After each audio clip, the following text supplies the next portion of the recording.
Hello student. Operating system के इस video में हम एलोकेशन टेक्निक्स के बारे में पढ़ेंगे। विभिन्न डिस्क एलोकेशन टेक्निक के बारे में पढ़ेंगे फाइल मैनेजमेंट सिस्टम में। अर्थात ऑपरेटिंग सिस्टम किस प्रकार से फाइलों को हार्ड डिस्क में जगह देता है या फिर हार्ड डिस्क के विभिन्न ब्लॉक्स को अलोकेट करता है फाइल्स को।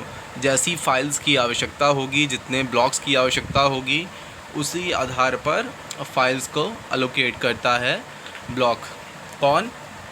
Operating system. क्योंकि ये जो फाइल मैनेजमेंट का काम है ये भी ऑपरेटिंग सिस्टम के द्वारा ही किया जाता है। तो पिछले टॉपिक्स में आपको बताया गया था कि मेमोरी या डिस्क एलोकेशन की विभिन्न तकनीक कौन कौन सी है, जिसमें कि आपका कॉन्टिग्यूअस एलोकेशन था, लिंक्ड लिस्ट एलोकेशन था, इंडेक्स्ड एलोकेशन था, फैट था, सेगमेंटिक्स थे, कई सारी चीज़ें थी, जिसमें से हम बेसिक 3 टॉपिक्स के बारे में पढ़ेंगे। 3 एलोकेशन टेक्निक के बारे में पढ़ेंगे। एक कॉन्टिग्यूअस, दूसरा लिंक्ड लिस्ट, तीसरा इंडेक्स्ड। तो जिसमें पहला है कॉन्टिग्यूअस एलोकेशन। अच्छा, कॉन्टिग्यूअस का मतलब क्या है?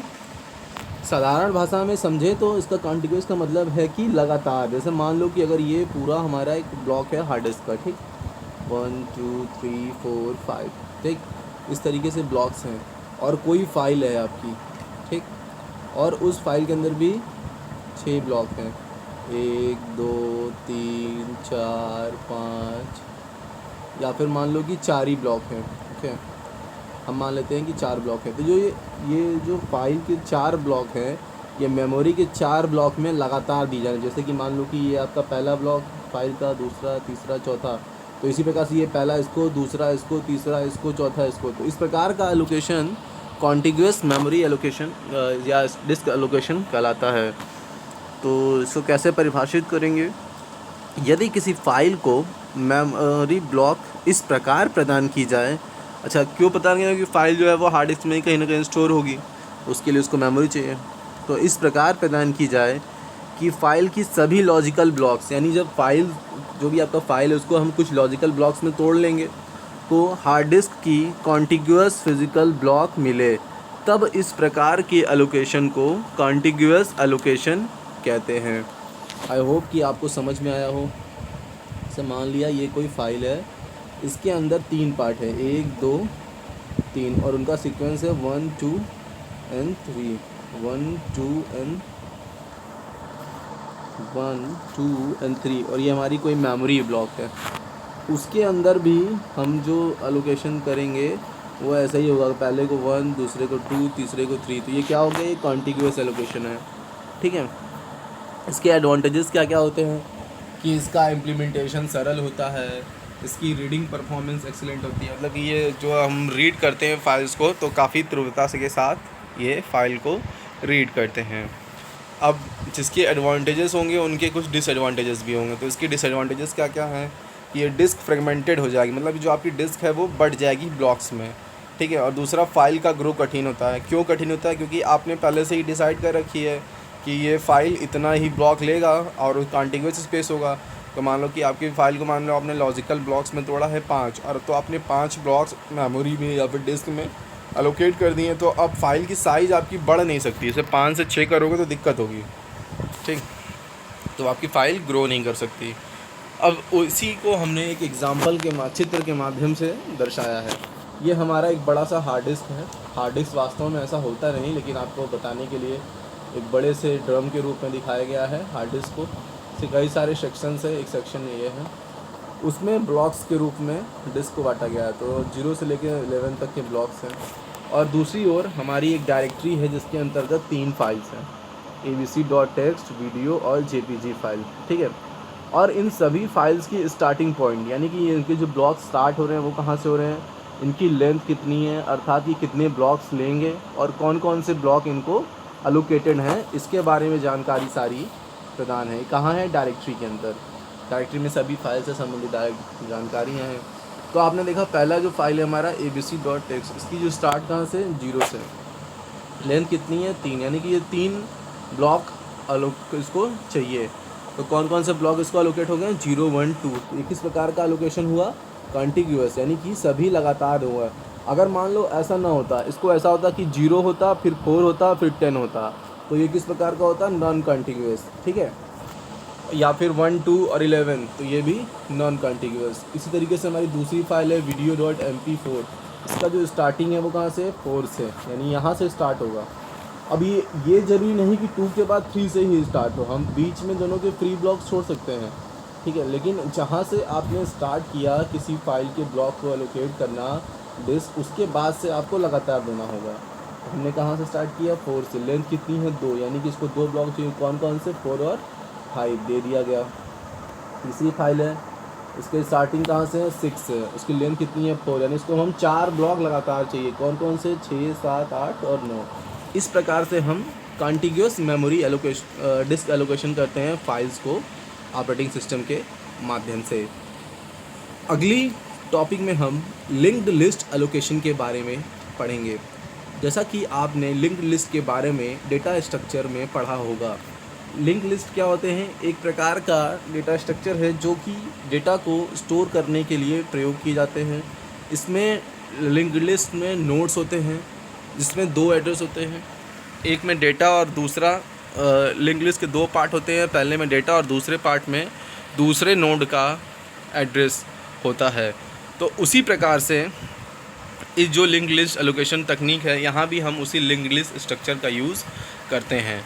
इस विधि द्वारा कॉन्टिग्यूअस मेमोरी एलोकेशन की सभी समस्याएं सॉल्व हो जाती हैं। कौन कौन सी समस्या? कि डिस्क जो थी हमारी वो फ्रेगमेंट हो जाती थी, और दूसरा हमारी फ़ाइल ग्रो नहीं कर पाती थी। क्यों नहीं ग्रो कर पाती थी? क्योंकि हमें जो एलोकेशन था वो कॉन्टिग्यूअस करना था, और वो हम पहले से डिसाइड कर नहीं पाते कि कितनी फ़ाइल हमारी बढ़ेगी और कितना स्पेस हम छोड़ें उसके लिए। और दूसरा कि लिंक्ड लिस्ट एलोकेशन में प्रत्येक फाइल को डिस्क ब्लॉक्स की लिंक्ड लिस्ट के रूप में कंसीडर किया जाता है, यानी कि सभी फाइल को मान लेते हैं कि ये डिस्क ब्लॉक की कोई लिंक्ड लिस्ट है। हालांकि किसी भी फाइल को जो भी डिस्क ब्लॉक एलोकेट की जाती है, अब ज़रूरी नहीं कि वह सब कॉन्टिग्यूअस हो। जैसा कि कॉन्टिग्यूअस मेमोरी डिस्क एलोकेशन के केस में था कि आपको सभी जो ब्लॉक एलोकेट करोगे आप, वो सभी क्या होने चाहिए थे? कॉन्टिग्यूअस होने चाहिए थे। ऐसा इसके केस में नहीं है, लिंक्ड लिस्ट के केस में, ठीक है। किसी भी फाइल को एलोकेट की गई प्रत्येक डिस्क ब्लॉक एक पॉइंटर कंटेन करती है, यानी कि हर नोड, हर डिस्क ब्लॉक एक पॉइंटर कंटेन करेगी जो कि उस फाइल को एलोकेट की गई अगली डिस्क ब्लॉक को पॉइंट करती है। जैसे कि मान लेते हैं कि हमारे पास फाइल थी है, उसके 4 ब्लॉक हैं, ठीक, 1, 2, 3, 4, ठीक। तो इसका जो पार्ट होगा, ये पार्ट इसका एड्रेस, ये पार्ट इसका एड्रेस, ये पार्ट इसका एड्रेस, ये कह रहा है, तो इसका पॉइंटर होता है जो कि अगले ब्लॉक को पॉइंट करती है, ठीक। इस तकनीक लिंक्ड लिस्ट एलोकेशन की एडवांटेजेस क्या क्या हैं? इस विधि में कोई एक्सटर्नल फ्रेगमेंटेशन नहीं होता, जैसा कि कॉन्टिग्यूअस केस में। किसी भी फ्री ब्लॉक को किसी ब्लॉक की रिक्वेस्ट की पूर्ति हेतु प्रयोग किया जा सकता है। मान लो कि आपने कोई ब्लॉक एलोकेट किया किसी फाइल को, लेकिन किसी कारणवश वो ब्लॉक फ्री हो गई, ठीक है। तो उस ब्लॉक को हम क्या कर सकते हैं कि मान लो कि उसी टाइम पे कोई अन्य फाइल के लिए भी मेमोरी डिस्क ब्लॉक की रिक्वायरमेंट आई, की इतनी ज़रूरत है, तो हम ये ब्लॉक उसको एलोकेट कर सकते हैं। और इसमें फ़ाइल तब तक ग्रो कर सकती है जब तक कि फ्री ब्लॉक अवेलेबल हो। कॉन्टिग्यूअस मेमोरी एलोकेशन की तरह नहीं कि फ्री ब्लॉक फाइल ग्रो ना कर पाए, यहाँ फाइल ग्रो करेगी। इसके डिसएडवांटेजेस क्या हैं? इसके डिसएडवांटेज है, पहला कि यह रैंडम एक्सेस प्रोवाइड नहीं करता। रैंडम एक्सेस अर्थात आप किसी भी फाइल के किसी पर्टिकुलर ब्लॉक पर नहीं पहुंच सकते, आपको पूरा बारी बारी से उनको ट्रैवर्स करना होगा, पूरी फाइल को, मतलब फाइल के प्रत्येक ब्लॉक को। पॉइंटर्स को कुछ स्पेस की आवश्यकता होती है। अब जो पॉइंटर है ये यूज़ करोगे तो ये भी मेमोरी स्पेस वेस्ट ही करेगा, कुछ यूज़ करेगा, और सभी ब्लॉक को ट्रैवर्स करने की आवश्यकता होगी किसी ब्लॉक तक पहुंचने के लिए। तो ये था डिसएडवांटेज किसका? लिंक्ड लिस्ट एलोकेशन का। किस प्रकार से इसका चित्र के द्वारा चित्रण है, तो मान लेते हैं हमारा ये फिजिकल ब्लॉक है 7, 2, 10, 8, और इसका जो फाइल का ब्लॉक है, देखिए जो हमारी हार्ड डिस्क के अंदर, जैसा कि हम डिब्बा बनाए थे वहाँ पे, हमारी हार्ड डिस्क के अंदर जो ब्लॉक है वो है 7, 2, 10, 8, लेकिन जो हमारी फाइल है, हमने जो फाइल बनाया उसके 4 ब्लॉक थे, पहला ब्लॉक जो एलोकेट हुआ वो 7 नंबर पे हुआ, दूसरा ब्लॉक 2 नंबर पे हुआ, तीसरा ब्लॉक 10, चौथा ब्लॉक 8 नंबर। तो ये क्या है, ये कॉन्टिग्यूस एलोकेशन नहीं है, ठीक है, कॉन्टिग्यूस एलोकेशन नहीं है। तो इसमें क्या है, पहला ब्लॉक में जो फाइल है ये डिस्क ब्लॉक है, उसके 2 पार्ट्स हैं प्रत्येक ब्लॉक के। एक में फाइल का ब्लॉक कंटेन होगा, दूसरे पार्ट में उस ब्लॉक के दूसरे ब्लॉक का एड्रेस। तो इस प्रकार से हम लिंक्ड लिस्ट एलोकेशन का प्रयोग करते हैं। तीसरी विधि है इंडेक्स्ड एलोकेशन स्कीम। ऐसा इंडेक्स, यहाँ पर हम इंडेक्सिंग का प्रावधान करते हैं एलोकेशन की प्रक्रिया को पूर्ण करने हेतु। यह तकनीक सभी डिस्क पॉइंटर्स को एक ब्लॉक में स्टोर करती है, जिसे इंडेक्स्ड ब्लॉक कहते हैं। इसमें क्या होता है कि हर डिस्क ब्लॉक के पास पॉइंटर होता है, तो ये क्या करेगा, सब के सब पॉइंटर को अलग अलग स्टोर करने के बजाय एक ही ब्लॉक में स्टोर कर दिया, डिस्क ब्लॉक में, जिसे हम इंडेक्स्ड ब्लॉक कहते हैं। इंडेक्स्ड ब्लॉक किसी भी प्रकार का फाइल डेटा होल्ड, याद रखिए जैसा कि आपको बताया गया था ना कि प्रत्येक ब्लॉक के 2 पार्ट होते हैं, पहला में पॉइंटर होता है जो कि अगले डिस्क ब्लॉक को पॉइंट करता है, और दूसरे पार्ट में फाइल का डेटा। तो जो इंडेक्स्ड ब्लॉक होता है इसमें किसी भी प्रकार का फाइल डेटा नहीं होता, फाइल डेटा होल्ड नहीं करता, बल्कि यह किसी फाइल को एलोकेट की गई सभी डिस्क ब्लॉक के पॉइंटर्स को होल्ड करता है। डायरेक्टरी एंट्री में केवल इंडेक्स्ड ब्लॉक का एड्रेस होता है। अच्छा, इसमें यह भी है कि इसका जो इंडेक्स्ड ब्लॉक होगा डायरेक्टरी एंट्री में केवल उसी का एड्रेस होता है। डायरेक्टरी एंट्री मतलब जो बनाते हैं कि फ़ाइल का स्टार्टिंग कहाँ से है, कौन इसकी लेंथ कितनी है, कि कौन कौन से ब्लॉक इसको एलोकेट किए गए हैं, ये सभी। इस प्रक्रिया के एडवांटेजेस क्या क्या हैं? पहला है यह कि यह डायरेक्ट एक्सेस सपोर्ट करता है, डायरेक्टली आप एक्सेस कर सकते हो, ऐसा नहीं जैसा लिंक्ड लिस्ट के केस में कि आप डायरेक्टली नहीं कर सकते, ठीक है। और इसके डिसएडवांटेजेस क्या क्या हैं? पहला ये है कि मान लो अगर कोई एक ख़राब इंडेक्स्ड ब्लॉक की वजह से, अगर तुम्हारी जो इंडेक्स्ड ब्लॉक है अगर वही ख़राब हो गई तो क्या होगा, पूरा का पूरा फाइल गायब। और उसके बाद इसमें पॉइंटर्स का ओवरहेड है, पॉइंटर्स को संभालना है, उसके लिए मेमोरी वेस्टेज। एक चीज़ और कि मान लो कि आपको छोटी भी अगर फाइल होगी जिसके 1-2 ब्लॉक भी होंगे, उसके लिए भी आपको अलग से एक इंडेक्स्ड ब्लॉक बनाना होगा। तो कुल मिला जुला के इसमें मेमोरी वेस्टिंग भी है, ठीक है। किस प्रकार से करते हैं उसका चित्र के द्वारा हम इसमें वर्णन कर रहे हैं। ये एक डिस्क ब्लॉक है जिसको आप हार्ड डिस्क समझिए, उसके अंदर हमने कई ब्लॉक बनाए हैं, डिस्क ब्लॉक, ठीक। इसके अंदर एक ब्लॉक ऐसा होगा, यहाँ पे 11 नंबर ब्लॉक ऐसा है जिसके अंदर सभी ब्लॉक के पॉइंटर्स हमारे पास इसी में हैं, ठीक है। ऐसा इसको अलग से भी दिखाया गया है कि 6, 13, 10, 5, 5 ऐसे 11 ब्लॉक्स हैं जिनका कि पॉइंटर का address 11 number, file index block जो हमारा 11 नंबर है, इसी के पास सभी एक अन्य का पॉइंटर एड्रेस है, तो ये सभी को पॉइंट करता है। इस प्रकार से हम फाइल डिस्क का एलोकेशन करते हैं फाइल्स को। ये प्रमुख विधियाँ थी, इन्हीं के द्वारा आपको पढ़ना है।